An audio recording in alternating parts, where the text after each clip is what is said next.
गुलाम हो,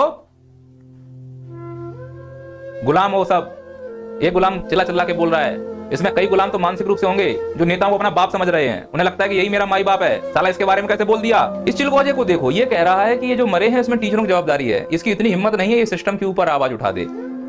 पता है ये क्यों हो पा रहा है? हमारे देश की जो मीडिया है ना, वो खत्म हो चुकी है। खैर मीडिया कहना ही ठीक नहीं रहेगा, अब तो ये दल्ले हो गए, दलाल हो गए हैं।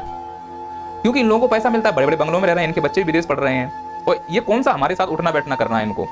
एसी में रहना है, जो मर्जी है बोलो, वो बेशर्मी से पैसा कमा रहे हैं तो कितनी गाली दे लो, क्या फर्क पड़ता है। जिस देश में तिहाड़ी न्यूज चैनल चलाता हो और बलात्कारी पैरोल पर आते हों, उस देश का कभी विकास नहीं हो सकता। क्योंकि इस देश में जाति और धर्म के नाम पर वोट दिया है तो ऐसे बलात्कारियों को हम धार्मिक गुरु मान लेते हैं। इस गंडे हाथी की शकल देखो, ऐसा लगता है कि भालू प्रजाति का अंतिम सरदार है ये किस एंगल से धर्मगुरु लग रहा है। पर इसके जो अंधभक्त होंगे, जो इसको माई बाप मान रहे होंगे, उनको बुरा लग रहा होगा कि ये टीचर इनके बारे में ऐसा क्यों बोल रहा है।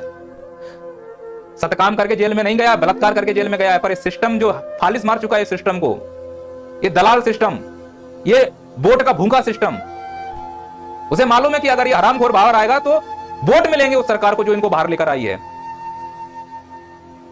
जिस देश में तिहाड़ी न्यूज बताता हो, जिस देश में बलात्कारी पैरोल पर घूमता हो, जिस देश में भगवा धारण करके भगवा का नाम खराब करने का काम किया जा रहा हो, ये पतंजलि का ठगदेव बाबा, ये कहां से बाबा हो गया।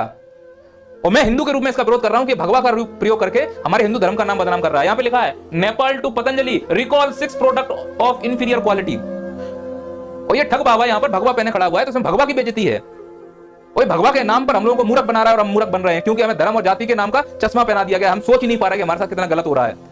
इसमें हम और हमारे बच्चे सफर कर रहे हैं। ये आएंगे, 4 भाषण देंगे, चले जाएंगे, अंदर जाके मस्ती मारेंगे, कोई फर्क नहीं पड़ता तुम्हारे बच्चे मर गए कि जी गए।